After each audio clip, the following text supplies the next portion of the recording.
looking at? The Trek Geeks Podcast Network is proud to have Fansets as its presenting sponsor. Fansets is the place for amazing pin collectibles with over 300 officially licensed Star Trek pins and new releases every month. Stay tuned for a special discount code good on your next order at fansets.com just for Discovering Trek listeners. Fansets, our pins have a character. Hello. Hi. Hello. Discovering Trek listeners. It's Sara and Kasey here, and this is Discovering Trek Enterprise. Welcome to the First Frontier. Two of us are breaking down another episode of Enterprise. This is the first full series watch through for me, and it's a rewatch for Kasey. Today, we are straightforwardly assessing episode 11, Cold Front. Should I just keep going? God. You should do the whole intro like that. This episode traveled over the airwaves into your TV unit about 20 years ago on November 28, 2001. If you haven't watched this episode yet, what are you doing? Y'all got time. Stop being sad and mad. Just watch it. Fire up Paramount Plus, Netflix, or Amazon Prime. Watch the episode, then come on back and join us for talking about Cold Front. That's it. That's all. We hope you've enjoyed our non-warning spoiler warning.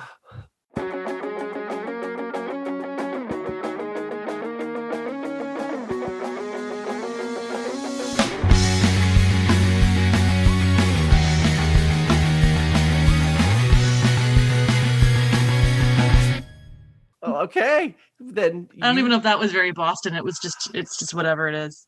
I have no idea, but gosh, that was you went in, and I appreciate that big time. I kind of want to talk like that all the time. I think if I get a new job, I think I might just go in and be like, "Hi, Sarah here. Where do you want me to sit? What is this? I tell you, if you do that, my offer is still good. If you do the first meeting where you rhyme just for the first minute, you do the accent and you rhyme, you'll drink for free at STLV for at least one year. But oh my gosh, before we get into discussing Cold Front and Sarah's wonderful accent, we want to remind you that we like to hear from our listeners about their thoughts on, well, everything Enterprise. So how can you get in touch with us with your thoughts of the first season of Star Trek Enterprise? Well, why don't we suggest something about like ways for them to communicate with us? Oh, smart. You know that there's a website. It's like trekgeeks.com, and there's a whole like /contact, and in there you can give us all your thoughts, dark secrets, and you can be as brutally honest you want about my weird accent that I was doing. On Twitter and Facebook, all you got to do is search for Discovering Trek. If you have a telegraph, you can go for it. But to be honest, our telegraph skills are kind of rusty. But, do what you're going to do. You can also leave us a voicemail by visiting our website at trekgeeks.com and click on the big blue button. Remember that any comments you leave might be used in a future episode of Discovering Trek, or they might be used against you in the court of law. Oh, boom. Please. No, no way. No court here. Mm-hmm. No cue from us, y'all. Oh, but talking about judging. Yeah. You know what I got to judge? How many slices of pie this episode's going to bring us. Yeah. I'm going to put you on the spot. I'm going to have you go first. Yep. How many slices, Sarah, do you give this episode of Enterprise? I don't know, because I don't remember the Enterprise episode and I didn't write it down. So I'm going to tell you how many slices after my recap. Okay. I like that. Is that fair? Hey, you're a co-host. Do whatever the hell you want to do. Absolutely. Okay, that's what I'm doing. All right. I'm going to go rogue. I will tell you, I give it 3 slices of pie. Okay. I enjoyed the B plot a lot more, I think, than the A plot and the way that plays out. I'm just not a huge fan of the Cold War plot lines. Ooh, but there was Cold War. Okay. That's how it is. So now, ladies and gentlemen, prepare your ears, your earlobes for the wonderful Sarah and her recap. It's happening. I need this recap badly. I don't remember this episode. Okay. The Netflix warning pops up. Nudity and gore? This episode, Cold Front, should not be a bore. There's Suliban to start, with straws in their head and talk of bad movies that folks seem to dread. There's a creepy new guy who seems eager to please. His name is Daniels, and he seems kind of cheese. There's a ship nearby, and the captain seems perturbed, but Archer insists they come visit. This guy's such a nerd. They talk about religion and their sacred events. The ship's getting hit. Steam comes from the vents. The ship almost blew, but a wire was cut. It was done by a bad guy. It makes me ask, what? Tripp says no one did it, but not someone he knew. And Daniels wants to talk to Archer for just a quick few. He talks of time travel and a temporal war. Archer believes him, but T'Pol is not sure. He's from the future, and it's Silik he wants. The Suliban evades, hides, and taunts. I missed a few minutes, but Archer seems out. Daniels is dead, and Silik gets out. His old room is locked. Now it is sealed, for who knows what's in there or could be revealed. I remember this episode now. I liked it. I'm going to give it 4. 4 slices of pie, because I like the temporal Cold War idea. I don't know anything about it, and I know it's referenced in other series, and I can't remember what, but I'm excited. I got bored near the end and lost interest because I was like, oh yeah, Archer seems like he's out of it. But then the guy died, and I was sad, and the room is locked, which I think is a really cool, spooky way. But the people showing up for whatever reason was like, meh, their religious thing was kind of boring. You remind me right now of Chris Pratt doing the whole, he reenacts Roadhouse in an episode of Parks and Rec. That is exactly what I thought of when you were doing that. Into it. Yes. Sarah fully committed. Woo! I think I remember what got me. Yeah. No, this was great. Fun. Well, see, there you go. Now, okay, so I think this is going to dive us directly into transporter thoughts. Yeah. Because I think you and I have a little differing on the whole Cold War spiel. Okay. And I also have something else I'd like to add to the thoughts. Oh, go for it. And this one's going to be, what's the word I want to say? People might not like. It's controversial. Oh, okay. Nothing wrong with that. That like one of the big things about Star Trek was there was no religion and not a lot of discussion of religion. So I thought it was very interesting that there was a lot, not only, I mean, it's other alien species are going to have their thing, and I totally get that. And it's been throughout Star Trek, and I think that's great. But a lot of them were asking the humans about their stuff. And I just don't think I've ever heard that anywhere. And I was just like surprised by it. Yeah. I hear you. I dug it. That's one of the things that was really interesting. I mean, Archer, they kind of ask Archer and he goes, well, I just kind of try to keep an open mind, which is a very non-committal answer and could be, I think about it a lot, or I don't, or who knows. And what I found interesting about this in the B plot is that it was very religious, but not preachy. Mm-hmm. And it wasn't over the top. Mm-hmm. Nothing felt phony to me. It's like, hey, every 11 years, when this thing happens and there's a bloom going on, these people see it in a religious way and are sincere. And I thought it was shown in a sincere way. It opened up a lot of questions to me about. I'm not a religious person. Personally, I have no problem with people who are. I think that's totally cool. Everyone needs to have their thing, and I think that it makes some people really even better people to have something to grow with and a community. Mm-hmm. But either way, I found that in this episode, it was so well done that it makes me feel like that Star Trek missed out by not touching on it in other series, like especially when you think of Deep Space Nine. I'm sorry, this show's becoming now discovering Deep Space Nine again instead of Enterprise.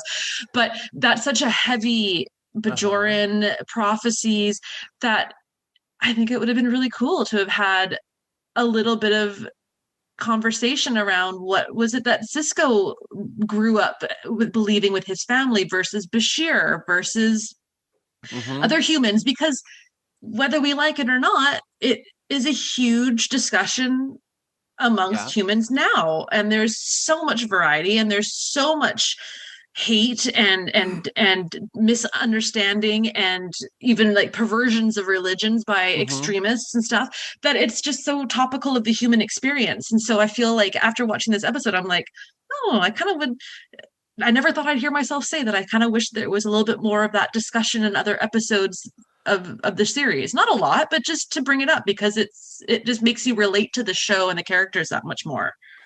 I hear you. I think a lot of it is, network Oh yeah. whoever's that don't want to Hmm. accidentally insult somebody Oh yeah. or drive a portion of their audience away Hmm. because really, I mean, the shows are made to produce a transaction, and the Hmm. transaction is advertising. Oh And yeah. so it's like, hey, the better you can entertain someone, they stay with it. They watch the commercials, they do this, they buy stuff. And yeah, I can see a lot of network Hmm. people going, let's just stay away from that and not even Yeah. That's get fair. ourselves in any type of thing. But, you know, you get an episode like this and it's well done. And, I mean, Phlox, once again, I love it. He is into everything Everything. and passionate and, hey, if I'm on this tin can, I'm gonna do everything possible. I want Hmm. to experience everything.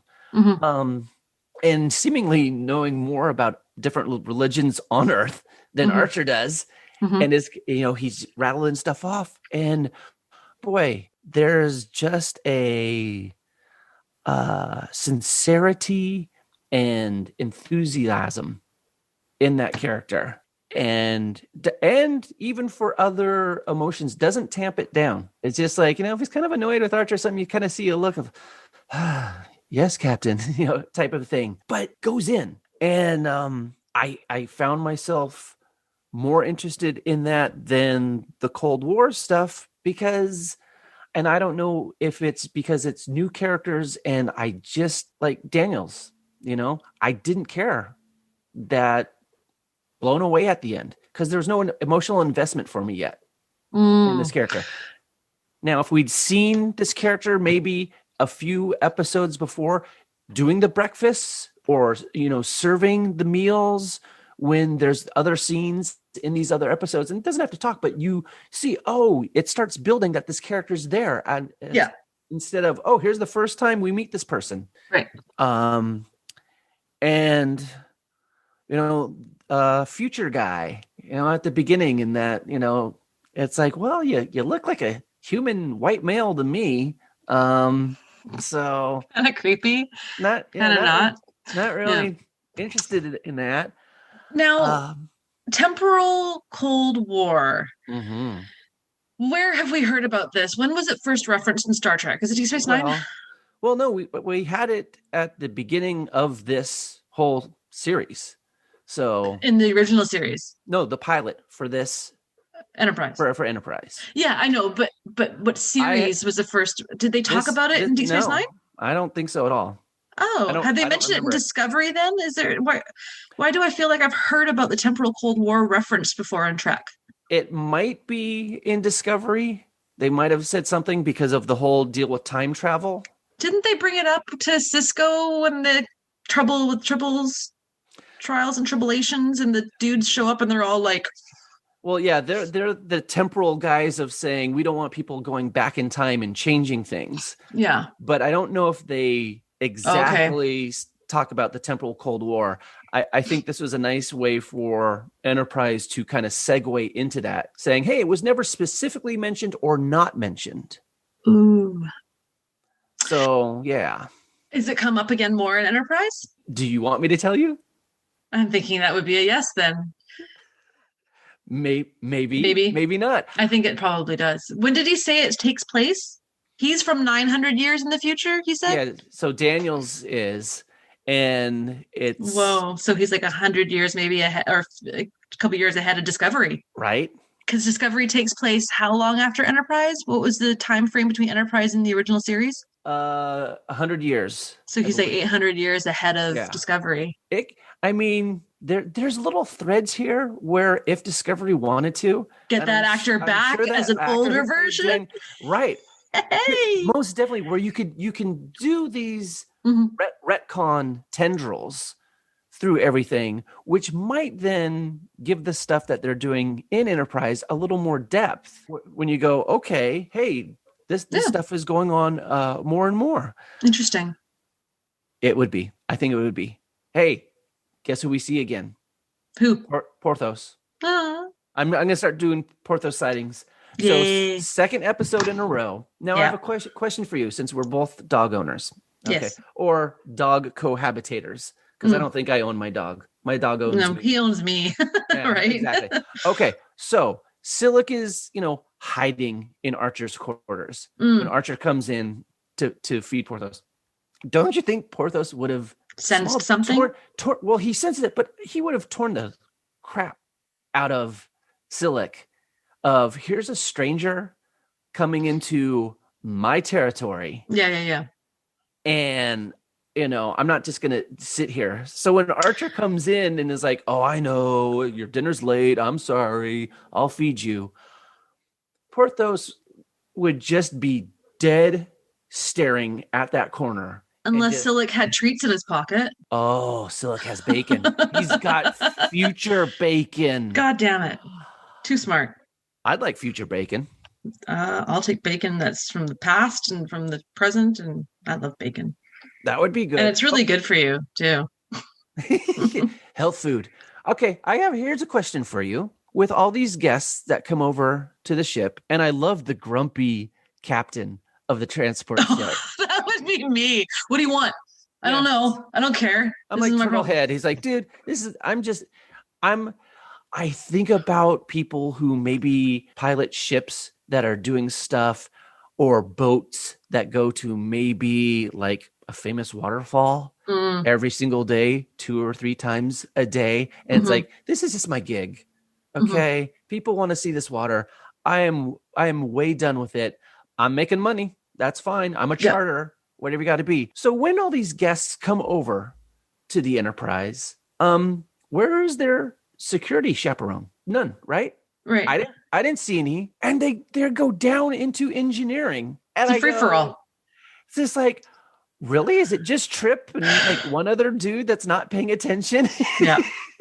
It's like, woo, this seems very lax. I get why they risque are doing it for the plot lines, but and I love it how T'Pol is not buying any of this at all. And what she says, and really what kills all these plot lines for me of the Temple of Cold War, she goes, well, why didn't he just come a day earlier? So, to not have to do that. And it just gets to you start thinking too much about it. It's like, oh, I'm going to unravel all the Back to the Future movies in my head. I can't do it. Oh, damn it. That's fair. And, and then Daniels gets kind of digitally blown away. Yeah. So, is he gone forever? Is he not? Oh, I don't know. You know, but I don't. Yeah, but I'm really trying not to say things, because once you got it in your head, it can't leave. Fair enough. You know what else is in my head? Fan sets. A whole lot. Fan sets. And a whole lot of nothing. Hey, Discovering Trek listeners, we're taking this moment right now to thank our friends over at Fansets for being the exclusive sponsor on Discovering Trek. The Fansets crew are always working to put out the best product available and continue to surprise us with new designs and product releases. There are more great products out right now. Go check it out. Each month there's something new. There are pins from all the series, the different class ship pins, which I really dig, Voyager character pins. And of course, there's some really fun non-Trek items like Scooby-Doo, Batman 66, DC Bombshells, and Ultraman. So in fact, this week I bought more Enterprise pins. So I'm trying to work to be a completist, because I keep looking at my pin collection and I go, oh, I forgot that one. I forgot that one. Boy. I forgot that one. So a little bit, I know it's my little the thing. So once that's done, I was like, okay, I can look at other stuff now. But there's tons of pins and accessories for all of us at fansets.com. So how about right after listening to our dulcet tones sent directly from Shakari, you go to fansets.com, browse page upon page of great pins, and then load up your cart. Enter the special code word Discovering Trek. Remember, it's on all caps, no spaces, at checkout for an amazing 10% off your entire order. And also remember, if you're in the U.S. and you spend more than 30 buckaroos, you get free shipping. Fansets. Our pins have character, and we thank our friends at Fansets for being the presenting sponsor of the Trek Geeks Podcast Network. That's too much fun. I'm sorry, anybody who doesn't like it, but I'm not sorry. You're good. Don't be sorry. I think fun. we all can have fun and make fun of ourselves. You know what isn't fun? Bad food. Oh, the worst. Right? That's not going to happen in this house tonight. I have a small turkey roast, and there's going to be some Yorkshire pudding and some mashed potatoes and gravy and peanut butter cheesecake square for dessert. Oh my God. When you do your turkey roast, do you wrap it in bacon before you roast it? No. Okay. Just letting you know. I'm aware it's an option. Bacon's health food. I'm just trying to make you a little more healthy. I only have 4 slices left, and I'm saving them for when I make a burger later this week. Oh, gosh. You know, ladies and gentlemen, we should probably get some type of food sponsor, or we should eat before we record these, because we get the chef's special of the day. Yeah. All I want to do is eat. Yeah.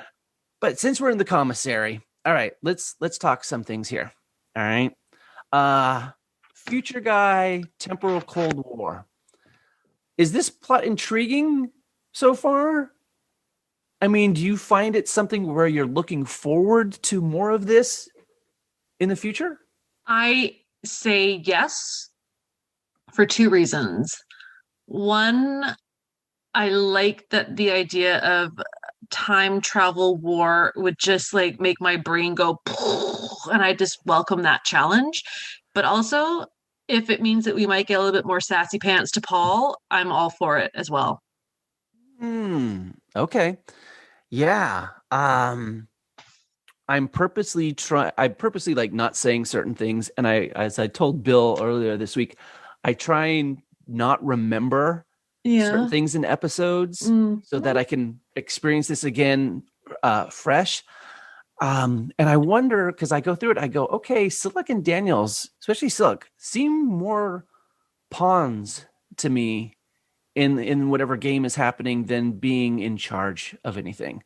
And especially when Silik, like, they're going to put that big old needle in his eye at the beginning and say, hey, guess what? You blew it last time. We're taking your advanced sight out. If you do this one right, okay, we'll give it back to you. And then I wonder here, since, I mean, I don't believe a word Silik says, and Daniels, I'm maybe. I mean, just because we see him in a Starfleet uniform doesn't mean he's completely on the up and up either. Mm-hmm. Is, okay, what are the ramifications and why do they save the ship when Silik was trying to kill Archer, in the pilot?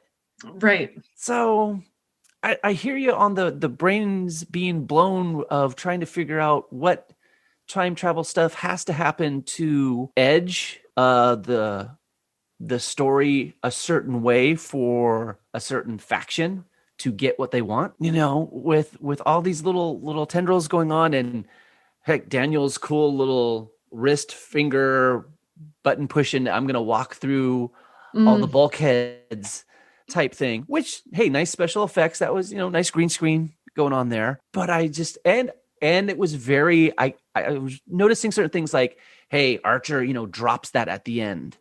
So all the equipment Daniels brings is destroyed by the end of the episode. So they can't be used. They're cleaning stuff up. So it can't just be, but why don't they do this? Because they've got his, time travel cool magic 8-ball, or they've got the walk through the wall thing. Now, with all this, Sarah, question for you. Do you think this plot line and the Suliban take away from us learning about the other alien species that we already know? Or do you think this was a needed fresh angle for a new series that was 5th, 6th series of Star Trek? As you were talking, you probably noticed that I was like looking away with a frowny face, because I was just thinking, as you talked about, like, they mentioned the temporal war, the Suliban, episode 1. I just didn't enjoy episode 1, and I didn't enjoy the Suliban. And I remember thinking that the first time I watched it, and I remember thinking that the second time I watched it, and I'm just like, I remember you kind of warned me, like, yeah, they come back in the series, and I'm like, cool. Like, if their coming back is going to be hugely in touch with the temporal war storyline, then I'm kind of not over the moon excited. Especially when some of the best episodes that we've watched this season so far have been nothing to do with either of those things, and it's been about just them interacting with like people from the last one, the Fortunate Son, or from being on planets that are just typical Star Trek. Like, this temporal war could be good, but is this show a standalone episode show, or is it a continuing story show? Pick one. You can't do both. Yeah, right? they're kind of straddling certain things that they're trying to do, and I don't know how successful they're able to do it. And like you say, when you're spending all this time with the Suliban and the Cold War, it's like, I'd love to go back and get a little more Klingon info of the Klingons now have that holographic technology. What are they doing with it? What are they doing with it? What kind of nasty stuff they doing in there? Oh my goodness. Well, this episode might be the explicit episode, ladies and gentlemen. Hey, we get more dog in this episode. Yeah. And you know what? Because I keep thinking about Chef and all these steaks, these huge steaks. So Porthos must be getting awesome steak bones at the end of the day. And I'm surprised that this dog isn't humongous, because you know every crew member wants to give little treats, little hugs. Interesting when they're walking around in this episode and like Porthos is following stuff. Then like if something very exciting or like, hey, we got to get to the bridge or something, like where does Porthos go? I think he just strolls around and has carte blanche on the Enterprise to basically go wherever. Do you think the door sensors would pick up on him? I don't know. They got to be way low. He's probably just stuck in his room all day. Foot level. Well, that would stink. Yeah. I mean, that's not good for a pupsito. No. But so honestly, I think that Porthos is in Archer's cabin. Archer leaves to go to duty. Porthos goes out and hangs out with Chef because he knows where the good stuff is. And Chef is just going to continuously be able to give him treats. And no one will know. It's just like, okay. And then about a half hour before the episode is going to be, not the episode, sorry, Archer's got to come back home, that Chef, goes, all right, Porthos, go back home. Go back home. Porthos goes, lays on the bed. Archer comes in. Porthos plays like, I've had the most boring day. Feed me. And then, boom, gets more food. But that's it. That's all I got in the commissary. I like it. I think we did good. I think that it changes my opinion to my pie slices, and I want to go back to a 3 now. Okay. Yeah. I now that I'm remembering, I'm like, yeah, like it was okay, but I don't want like that much more of it. Well, okay. Yeah, okay. Fair enough. I can understand that. So this is where we end the series. We're not doing any more. The show's over, folks. Show's over. 12 episodes. It's been fun. Not even heavier. We enjoyed bringing this to you. Yep. Next will be Star Trek Porthos. Yep. Deep Space Nine rewatch. Well, since we're closing down this episode, it is closing time. And that does it, ladies and gentlemen, and everybody who's listening on our coverage of episode 11, Cold Front. We will be back next time chatting about episode 12, Silent Enemy. And right now, there's a fly that is not a silent enemy, and we're trying to get it. But we continue to celebrate the 20th anniversary year of Enterprise. Until then, remember you can subscribe to Discovering Trek by searching for us on Spotify, Google Podcasts, Apple Podcasts, or by heading to discoveringtrek.com. Where can all our fantastic listeners find us on social media? The Twitterverse, Camp Kittimer on Facebook, Discovering Trek on Trek Rewind. Oh, Trekway Rewind, which everybody, because, come on. Sarah puts up some very funny stuff on there, and I dig it. Sometimes. Awesome. If you enjoy what we're doing here on Discovering Trek and the Trek Geeks Podcast Network, please consider supporting us on Patreon. As a subscriber, you can get access to the unedited recordings of episodes, as well as exclusive content and great subscriber rewards like our annual supporters pins from Fansets and our exclusive Trek Geeks Podcast Network t-shirt, among other things.